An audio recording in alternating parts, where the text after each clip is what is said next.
Hello, this is Matt on the Moon Lambo channel. It's been 4 years. Can you believe it? It's been 4 years since Billy Boy Hinman gave his Ethereum free pass page at Yahoo Finance's All Market Crypto Summit.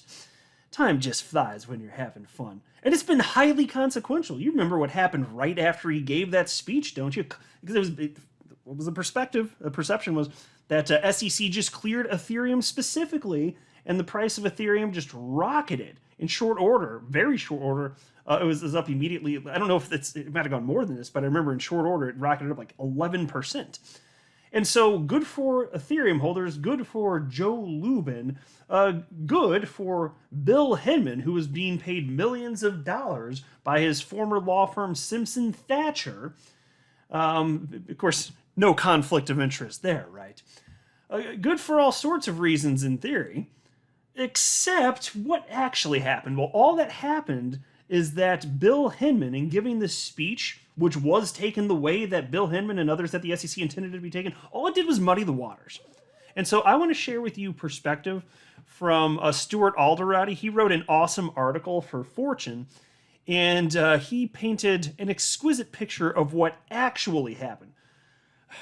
What's it going to be like in another 4 years? Are we finally going to have clarity at some point? Taking bets now. But before going further, I do want to be clear, I do not have a legal or financial background of any kind. I am not offering legal or financial advice, and you definitely should not buy or sell anything because of anything that I say or write. I'm just an enthusiast who enjoys making YouTube videos about crypto-related topics, but just as a hobby and just for fun. So what's on your screen right now is an article from Yahoo from June 14th, 2018, a 4-year-old article, and the headline reads as follows. SEC announces cryptocurrency Ether is not a security. Well, folks, that's kind of curious, isn't it? Because that never happened. The SEC never did announce that cryptocurrency Ether is not a security. What actually happened is, right, you know that's right, that even the judge ruled in this in the SEC versus Ripple case. It was just Bill Hinman giving his personal opinion. And so they knew that that was the disclaimer. It was really just Bill Hinman. Everybody at the SEC knew he was going to do this. Dozens of people saw drafts of the speech leading up to it. But they also knew that this speech from this one man would be taken as market guidance. And so this is a misrepresentation of what happened if it really was just personal opinion, right? The SEC didn't announce that Ether is not a security, but this is exactly how they thought that it would be taken. And on top of that, they did nothing to correct the record. If they should have been like, whoa, look at everybody in media, mainstream media and crypto media, all writing these articles and having these discussions saying that the SEC declared ETH not a security. Where was the correction on that? Did you see one? I didn't see a correction. Did you see a correction? I don't think it freaking happened. In fact, I know it didn't happen. It's exactly what they wanted to happen. And so I tweeted this out just a few hours back. I wrote, 4 years ago today, Bill Hinman gave ETH a regulatory free pass because reasons. Happy anniversary, with a little party and emoji guy there, and that's nothing but pure sarcasm. Now, Stuart Alderati is Ripple's general counsel, so that means he's their top in-house legal guy. He's an attorney and has been for decades, and he tweeted out the following. 4 years since the infamous Hinman speech, and we're nowhere closer on knowing how to classify digital assets in the United States, keeping every crypto, including ETH, in regulatory limbo. I penned some thoughts for Fortune. Why enough is enough, SEC. Yeah, and so don't forget that even though ETH was perceived to have this free pass, it actually doesn't. So I don't know what the probability is of the SEC now going after ETH.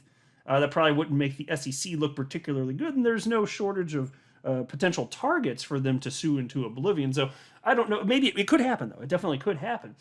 But it's just interesting to note that you have completely different leadership now. Bill Hinman's gone, Jay Clayton's gone. They had their motives, whatever they were, and now they're not there. So, with Gensler saying what he said about ETH being a security back in 2018 when he was teaching at MIT, it's certainly within the realm of possibility that that's going to happen. But we'll see. So here's the headline from the Fortune article written by Stuart Alderati. The speech that muddied the crypto waters. Today, global crypto markets are measured in the trillions, and the underlying technology continues to hold great promise to build a more inclusive and open financial system. Yet, here in the United States, the Securities and Exchange Commission has deliberately muddied the regulatory waters for crypto, as epitomized by a speech given by one of the agent's former officials, William Hinman, 4 years ago. To unlock crypto's true potential, we need to finally clean up this regulatory sludge. A brief recap. Hinman served as the Director of Corporation Finance at the SEC. In his now infamous 2018 speech at the Yahoo Market Summit, he declared that Ether, despite its well-publicized initial coin offering in 2014, had magically morphed from a security to a non-security. This was big news because at the time there was, and still is, no clear guidance from the SEC on how they classify digital assets. And so I'll just pause to note. Let me just actually go back for just humor me for just a second here. I'm going back to that article from 2018 from Yahoo. Let me read the first few sentences here. Are Bitcoin and Ether securities? Finally, one of the biggest questions and debates in crypto has been answered by the SEC officially. In an announcement at Yahoo Finance's All Market Summit Crypto in San Francisco on Thursday, the U.S. Securities and Exchange Commission Director of Corporate Finance William Hinman said that the commission would not be classifying Ether or Bitcoin as securities. See, they didn't say that though. That's what they wanted you to report because they're using slippery language and wording things in such a way that that's exactly what they thought you'd take away from that. And so it's hard to blame the people reporting on this. You know, the specifics of this, of course, matter. And if you want to blame the author of this to some degree, that's fine. I suppose that's reasonable too. I'm just saying in a general sense, the SEC got the response from media, mainstream media and crypto media that they wanted and thought that they really got what they wanted. Anyway, Stuart Alderoty now continues in this article at Fortune. Hinman justified his conclusion by saying that the widely traded Bitcoin was decentralized and thus not a security, and that ETH had become sufficiently decentralized over time. This was odd because that standard is nowhere to be found in the statutes that define securities. It's also not found in the three-part Howey test established in a 1946 Supreme Court case used to determine when something is a type of security known as an investment contract. At its core, the question posed by the Howey case is, like a traditional share of stock, am I making a passive investment in a common enterprise, and does that give me the right to share in the enterprise's profits derived solely from the efforts of those running that enterprise? Decentralized is not part of any test under the law. So let me say a couple things on this. I want to note, and this is something I've been talking about lately, is that Gary Gensler has thrown away the 4-part Howey test, throwing out the common enterprise prong of the Howey test. And so you may note here, Stuart Alderoty also noted that the Howey test is a 3-prong test, but it looked to me like he's slapping 2 of the prongs that could be perceived as potentially similar into one. I think so. What he's doing does appear to be different than what Gary Gensler did, because again, Gary Gensler, he outright just threw away this idea of common enterprise matter, whereas specifically Stuart Alderoty here is talking about common enterprise that does matter. So I'd have to pick his brain more. I haven't seen additional thoughts on why he worded it specifically like that, but Google the Howey test. Go to any website on the planet, and they're all going to say that it's a 4-prong test. So I don't know, other than to say it looks like he smashed 2 of the prongs into one. That's my best guess anyway. But I don't want to put words in his mouth either. So I'm just saying that's my suspicion. And he is right though that this concept of decentralization, it's not part of the Howey test. That's true. I even mentioned this in a recent video, and attorney Jeremy Hogan brought it up, and I said, yes, that is true. But the concept of decentralization plays into whether or not there is a common enterprise. If a cryptocurrency is decentralized, then how could there be a common enterprise? Like, you think Ripple goes away, well, XRP continues to persist. So how then could there be a common enterprise when, if Ripple ceased to exist, XRP and the XRP ledger move forward? Kind of peculiar, isn't it? Anyway, Mr. Alderoty continues. Hinman's newly created exception for ETH is all the more peculiar given a stunning conflict of interest discovered through a Freedom of Information Act request made by whistleblower group Empower Oversight. As he delivered that market-moving speech in 2018, Hinman did not mention that he was still receiving millions of dollars from his old law firm, Simpson Thacher, and that his firm was, and still is, a member of the Enterprise Ethereum Alliance. an industry organization whose objective is to drive the use of ETH. Hinman has denied any wrongdoing. But whether or not he knew of the Enterprise Ethereum Alliance connection when he gave his speech, the SEC has not commented on what is, at the very least, the appearance of a conflict. It is doubtful the SEC would stay silent if a public company CEO were in a similar predicament. Yes, it's paused. That's because it's not convenient for them, right? I'm sorry to state the obvious, but I think it's worth saying, right? These SEC asshats, they don't care what's right, what's logical, what's reasonable. They're a bunch of butt hats. That's what they are. Anyway, Peace continues. Despite disclaimers that the speech was Hinman's personal opinion and, quote, not necessarily that of the commission, end quote, the market took Hinman's speech to heart. For Ripple, Hinman's speech affirmed the conclusion that XRP, a cryptocurrency that exists on an open, permissionless, decentralized blockchain ledger, was a commodity and or a virtual currency. Certainly not a security. Ripple uses XRP and its products as a bridge to make cross-border payments faster, cheaper, and more transparent for its customers, and is one of many developing on the XRP ledger. Following Hinman's speech, Ripple met several times with key officials at the SEC, believing that rational minds would all agree on XRP's status as something other than a security. But in December 2020, the SEC filed a misguided lawsuit against Ripple, its chairman and CEO, alleging that XRP was a security.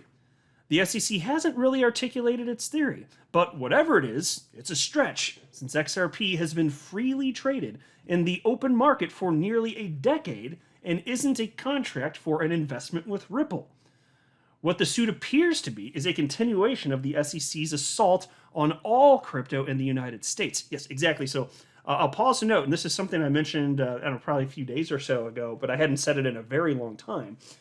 If you read the legal complaint, the initial complaint, a suit where the SEC suing Ripple, that 70, 80, 90-page document, whatever it was, nowhere in that entire document does the SEC explain how the Howey test applies to XRP. Nowhere in there do they explain it. Now, don't you think that's kind of important, since the Howey test is the test that's used to determine whether or not something is a security? Don't you think that might be kind of important? Because they sure are happy to make the accusation that XRP is an unregistered security of Ripple.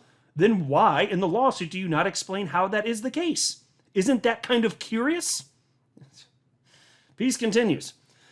In the litigation, the SEC has vacillated whether Hinman's speech was his personal views or a signal from the SEC's Division of Corporate Finance, but seems to be sticking to its story that it was not guidance from the commission itself. Why is the SEC fostering such uncertainty? The SEC's jurisdiction has limits. A securities commission can only regulate securities. Like a hammer wanting everything to be a nail, the SEC is keeping everything murky so it can argue every crypto is a security. Yes, let's pause a note. That's part of the reason I think that they were vague in that 70, 80, 90-page lawsuit against Ripple, whatever, however many pages it was. They didn't want to apply the test. They wanted flexibility even during the pretrial hearing phase of this process. That's how ridiculous this agency is. Anyway, Stewart continues. By bringing enforcement actions or threats of potential enforcement, the SEC intends to bully, bulldoze, and bankrupt crypto innovation in the United States, all in the name of impermissibly expanding its own jurisdictional limits. The U.S. is not the Wild West due to existing anti-fraud and anti-money laundering laws. Yet without a comprehensive regulatory framework, the United States will continue to fall further behind other responsible global economic centers. Recent bipartisan legislative efforts in Congress are promising. As recognized in President Biden's recent executive order on responsible development of digital assets, with clear and practical guidance applied evenly and fairly, the United States can secure its position as a global leader in the crypto industry. In the 4 years since Hinman's speech that did nothing but muddy the crypto waters, the United States still desperately needs clear rules of the road that embrace innovation while protecting consumers and the integrity of markets. Golf clap for Mr. Alderati. That's a fantastic piece. I thought, what better way to celebrate this happy day, this 4-year anniversary of the Billy Boy Henman Ethereum Free Pass speech, than to cover this specifically. What are you doing to celebrate out there? Did you get together with friends and family to celebrate this great day? Maybe maybe had somebody cater an event for you because it's fun to celebrate this. Let me know what you did in the comments section below. I'm not a financial advisor. You should not buy or sell anything because of anything that I say or write. That would be a very, very, very bad idea. Until next time, to the moon, Lambo.